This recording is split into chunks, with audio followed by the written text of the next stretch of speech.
Hi எல்லாருக்கும் வணக்கம். ஆடிப்பட்டத்தில் என்னென்ன விதைகள்லாம் விதைக்கணும் அப்படின்றது ஒரு தனி வீடியோ வந்து ஏற்கனவே வந்து போட்டிருக்கேன். போட்ட விதைகளில் என்னென்ன விதைகள் வந்து முளைச்சிருக்கு, எது எது முளைக்கல, விதைகள்லாம் வந்து நல்லா முளைக்கணும் அப்படின்னா நான் என்ன ட்ரிக் வந்து ஃபாலோ பண்ணேன் அப்படின்றது தான் இந்த வீடியோவில் வந்து பார்க்க போகிறோம்.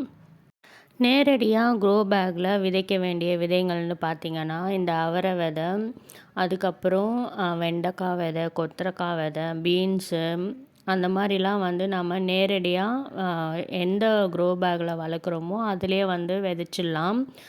ஆனால் நீங்கள் விதைக்கும்போது ஒரு க்ரோ பேக்கில் 2 விதைகள் வந்து போடுங்க. அப்போ தான் ஒன்று முளைக்கலனாலும் இன்னொன்று வந்து முளைக்கும். அப்படி 2மே முளைச்சிது அப்படின்னா நம்ம ஒரு செடியை வந்து வேறு க்ரோ பேக்கில் பிடுங்கி நட்டுடலாம். இந்த காய்கறி செடிகள் வளர்க்கணும் அப்படின்னா அதுக்கு வந்து தனி மண்கலவை வந்து இருக்குது. அது என்ன மண்கலவை ரேஷியோ அப்படின்றதும் நான் தனியாக வீடியோ வந்து போட்டிருக்கேன். அதே மாதிரி பழைய தொட்டி மண்ணை எப்படி புதுப்பிக்கணும் அப்படின்றதும் நான் வீடியோ வந்து போட்டிருக்கேன். அதை பார்க்கணுன்னு இன்ட்ரெஸ்ட் இருக்கிறவங்க போய் பாருங்கள். இந்த விதைகள்லாம் நம்ம போட்டிருக்கோம் பார்த்திங்களா, அதெல்லாம் வந்து ஒரு 7 நாளைக்கு அப்புறமா என்னென்ன விதைகள் வந்து முளைச்சிருக்கு அப்படின்றத வந்து பார்க்கலாம். இது வந்து செடி அவரை 2 விதை போட்டேன், 2மே வந்து முளைச்சிருந்தது.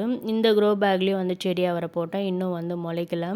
இந்த செடி அவரை வந்து நான் போன ஆடிப்பட்டத்துலேருந்து விதையை வந்து சேகரித்து வச்சுருந்தேன். இது வந்து என்ன பார்த்திங்கன்னா பச்சை வெண்டைக்காய். இதுலேயும் வந்து 2 விதைங்களும் வந்து இப்போ தான் முளைச்சி வருது. இதுவும் நான் போன ஆடிப்பட்டத்துலேருந்து விதையை வந்து சேகரித்து வச்சது தான். நீங்கள் வந்து விதை சேகரிக்கணும் அப்படின்னா அதில் இருக்கிற விதையை வந்து நீங்கள் அதை எடுக்காமல் மேலே அந்த தோல் இருக்கும் பார்த்திங்களா, அதான் அந்த வெண்டைக்காய்னா வெண்டைக்காய் மாதிரியே இருக்கும் பாருங்கள், அதோடு நீங்கள் சேகரித்து வச்சிங்கன்னா நம்மளுக்கு முளைப்பு திறன் வந்து அதிகமாக இருக்கும். நம்ம எப்போ போட்டாலும் அந்த விதை வந்து முளைச்சி வரும். இப்போ ஒரு 10 நாளைக்கு அப்புறமா மீதி இருக்கிற எல்லா விதைங்களும் வந்து முளைச்சி வருது. இது வந்து வெண்டைக்காய். இன்னொரு க்ரோ பேக்கில் பார்த்திங்கன்னா 2 விதை போட்டேன், 2மே வந்து முளைச்சி வருது. இது வந்து கொத்தரக்காய். இதுவும் 2 விதை வந்து முளைச்சி வந்திருக்கு. இதில் வந்து ஒன்று தான் வந்திருக்கு, இன்னொன்று வந்து வரலை. நீங்கள் வந்து விதை வந்து வரலை அப்படின்னா நீங்கள் அதை வந்து கிளறிலாம் பார்க்க வேணாம். அதுக்குன்னு ஒரு டைம் வரும், அது வந்து முளைச்சி வந்துடும். இப்போ பாருங்கள், இன்னொரு பேக்கில் வந்து வெண்டைக்காய் வந்து இப்போ தான் லைட்டாக முளைப்பு வந்து தெரியுது. அதனால் நீங்கள் வந்து கொஞ்சம் வெயிட் பண்ணுங்கள். ஒரு 10 நாள் 15 நாள் இருந்தாலும் பரவாயில்ல, வெயிட் பண்ணுங்கள். இதுலேயும் வந்து வெண்டைக்காய் தான் முளைச்சிருக்கு. அதுக்கப்புறமா பீன்ஸ் வந்து போட்டிருந்தேன். அதில் வந்து ஒரு விதை தான் முளைச்சி வந்திருக்கு. இந்த பீன்ஸ் விதை, புடலங்காய், பீர்க்கங்காய் விதைலாம் வந்து நீங்கள் சீட்லிங் ட்ரேயில் வந்து போட்டும் அது ஒரு 1/2 அடிக்கு வளர்ந்ததுக்கு அப்புறமாவும் நீங்கள் க்ரோ பேக்கில் மாற்றி வைக்கலாம். அதே மாதிரி தான் நான் வந்து இந்த புடலங்காய் விதை வந்து 6 போட்டிருந்தேன், 2 தான் முளைச்சிருந்தது. இது வந்து என்னென்னு பார்த்தீங்கன்னா பீன்ஸ் விதை 3 போட்டிருந்தேன், 3மே முளைச்சி வந்திருந்தது. போட்ட விதைகள்லாம் வந்து உடனே முளைக்கணும் அப்படின்னா நீங்கள் என்ன பண்ணணுன்னா, மழை நீர் இருக்குது பார்த்தீங்களா, அதை நீங்கள் சேகரித்து வச்சுக்கோங்க. அந்த மழை நீரில் இந்த விதைகள்லாம் வந்து 1 மணி நேரம் ஊற வச்சுட்டு நம்ம ஊனி விட்டால் சீக்கிரமே வந்து முளைச்சிடும். அதே மாதிரி நீங்கள் மண்ணில் ஊனி விட்டதுக்கப்புறம் இந்த மழை நீரை வந்து நீங்கள் தெளித்து விட்டாலும் சீக்கிரமே வந்து அந்த விதைகள்லாம் வந்து முளைக்குது. இந்த ட்ரிக் தான் நான் வந்து ஃபாலோ பண்ணுறேன். அதுக்கப்புறம் பச்சை மிளகா வந்து நாற்று விட்டுருந்தேன், அதுவும் நல்லா வந்திருக்கு. அதுக்கப்புறம் இந்த ஆடிப்பட்டத்தில் வந்து கீரைகள்லாம் வந்து நல்லாவே வளரும், எந்த பூச்சி தாக்குதலும் இல்லாமல் வளரும். அதனால் நிறையவே வந்து இந்த கீரைகளை வந்து நீங்கள் வளர்க்கலாம்.